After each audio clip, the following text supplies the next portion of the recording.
What's up, guys? So today I'm going to be talking about a subject that is sort of going to put me on a little bit of a rant, but I'll try to keep the video as short as possible. And that rant is why I absolutely 100% think that whoever invented daylight savings was the world's greatest idiot, and they have not yet been surpassed.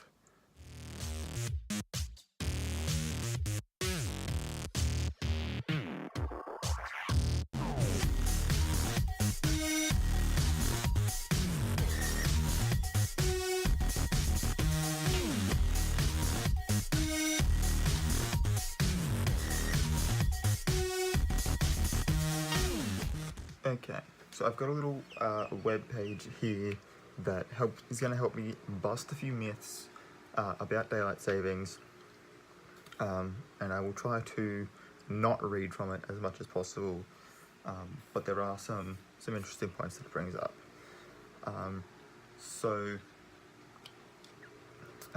Yeah, from that pre-intro you can obviously tell that I hate it. I think it's a stupid idea, and I cursed the day in 1784 when Benjamin Franklin invented it, thinking it was a smart idea. Even at that time, it was shot down by a whole heap of people because they thought it was a stupid idea. And then it was introduced in the First World War by the Germans in order to save coal during the wartime, because they wouldn't have to keep things lit up as much, I guess. And so somehow during the wartime it caught on everywhere, especially here in Australia, where it was used pretty much everywhere except for Queensland, and Queensland's clearly the superior state when it comes to Australia. Like it's obviously going to be Queensland. So many great things came from that state.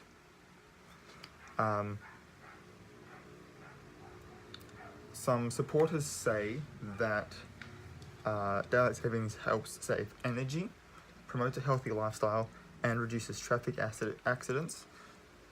And so that's the three things that it covers in the little thing that we've got. So let me take a quick little skim.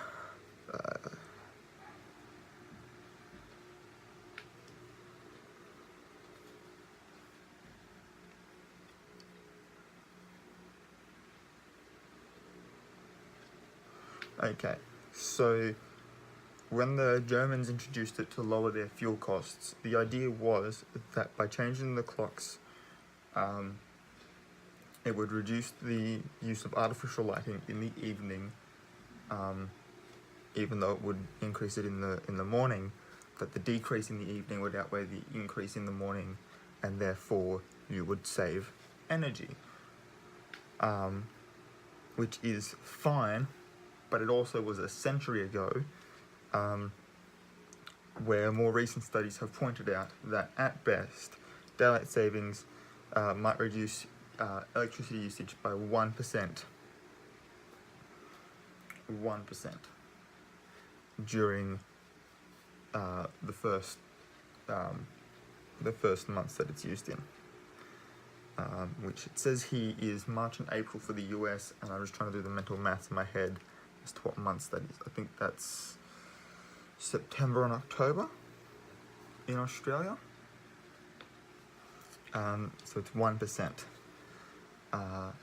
Others estimate that it has no effect whatsoever on the amount of energy and electricity and stuff used at all, because people are still going to be turning lights on in the morning to get ready for work, rather than just having them on at night time. to that, I say if you want to save energy, go to bed earlier, or learn to do things in the dark. I mean, if you've got your phone unplugged from the wall, it's not using something with a battery, you can use that because you're still going to use the same amount of electricity to charge it to a full capacity anyway. So a battery might work because you put it on while you're sleeping. It's going to reach 100% during some point while you're sleeping. So if you really want to save energy, go to bed earlier and just use something with a battery. The fact that it might cut down road accidents.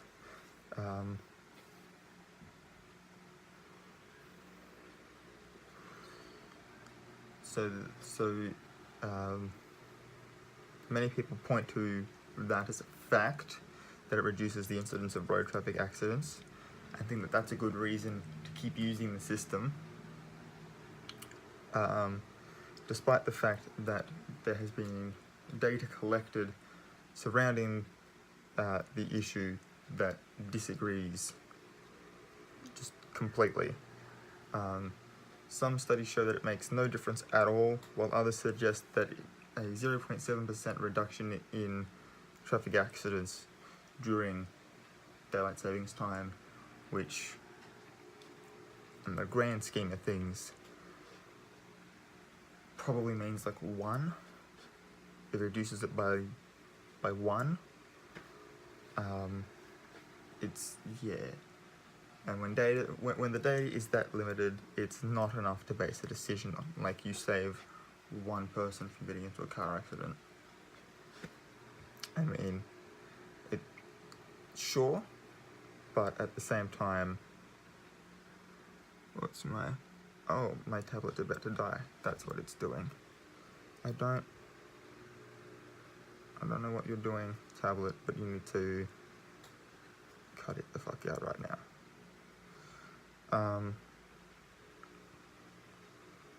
It's slowly dying, so the argument that it helps promote a healthy lifestyle also has evidence to the contrary. It's true that it does provide, it is true that daylight savings provides an extra hour of daylight in the evening, usually during summer, which I find ridiculous. I'll get to that in a second. And that it may bring with it an increase in physical activity and the reduced incidence of depression.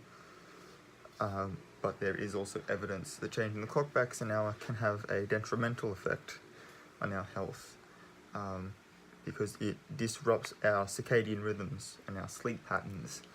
And studies have shown that around the times in spring when the clocks are changed, there are spikes in suicide rates and an increase in the number of what did I say there? Heart attacks? Yeah.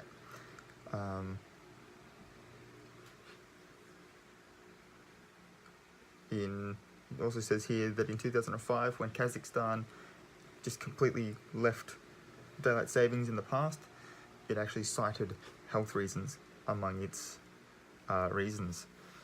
So it might, it may provide you the opportunity to go for an extra jog in the evening, but it can also help contribute to a heart attack, which is fun, considering that I'm actually wearing this thing right now because I've got little sticky pads on my chest to help keep an eye on my blood pressure, because I started having my little turns during the summer, and one of the reasons I thought was sleep deprivation. So, case in point. So none of those arguments for maintaining daylight savings weigh up, but there is a very large one for scrapping it, and that is that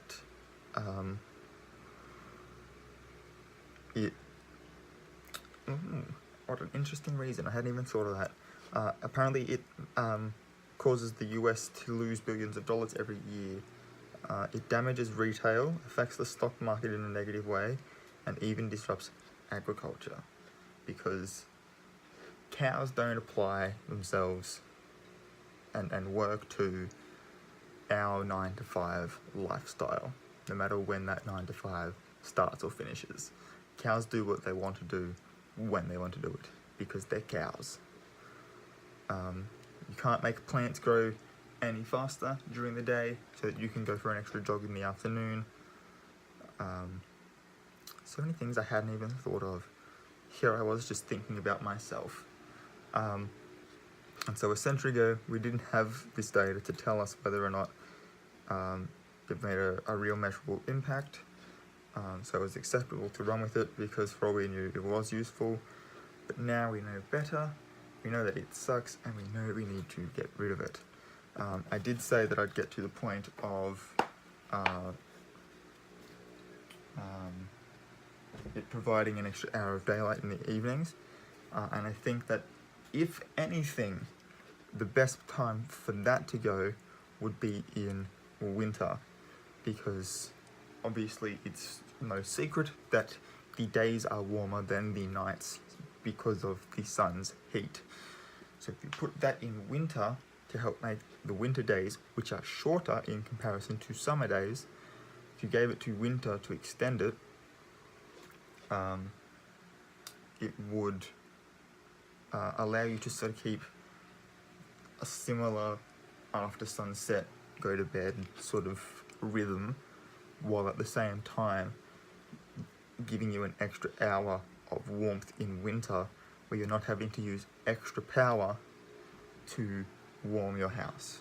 Because I find in winter it's easier to just put on a jacket even if you're inside and keep warm that way than it is to, you know, have the fire going or the electric heaters, gas heaters, whatever, going all day, because that costs a lot of money in the long run. So that would save you money, that would save you energy.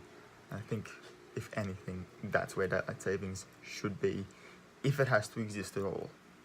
If it absolutely has to exist, please, for the love of God, just put it during autumn and winter, when the months are getting colder and the days are getting shorter. So yeah, that's my little 2 cents on daylight savings.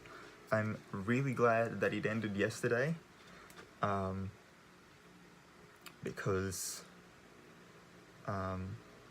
now if I tell anyone at all what the time is, I'm correct, because obviously I have friends in Queensland, so if I told them what time I'm meeting them according to my watch during daylight savings, I'll be like an hour early or an hour late or something. I think it's an hour early. Early? Yeah. Late. I don't know. This is why it's such a head fuck. All I know is that I had a friend yesterday, had to be somewhere, and someone who was going to the same like get together thing, told them what time it was, but told them, like, must have told them according to like the Queensland clock, and they hadn't, like, I don't know if they had put their clocks back or not, but they told them the correct time, just according to, you know, what their watch was. So they said, you know, like, oh, it's in 2 hours or whatever, 2 hours, 3 hours or something. So they ended up getting there at the time that they were told, but they were like an hour early because of daylight savings and the time difference between New South Wales and Queensland. So instead of being able to get there on time, they ended up getting there like an hour early and had to spend a whole heap of time just doing nothing when they had other things that they should have been doing that day as well. But it wasn't worth their time to sort of turn around and start driving back, because half an hour down the road they just have to turn around and come back anyway. So yes, incredibly disruptive. And I mean, during the summer I'm going to go outside anyway. Sunlight helps with mental illness, so I'm going to be outside no matter what the month is, no matter how long the day is. I just think it's stupid to prolong the ability to get heat exhaustion in the summer. I think that's better suited to winter months. Anyway, that's my 2 cents on it. If you enjoyed this video, please give it a thumbs up. Let me know what you think in the comment section down below. If you disagree, that's completely fine. Just don't be rude about it. Like, let's just have a pleasant debate in the comment section. If you really liked the video, and I hope you did, please hit the subscribe button and the notification bell so that you are alerted when I upload a new video. You can check all of my social media links in the description down below. And until next time, night to A2, I'll check you later.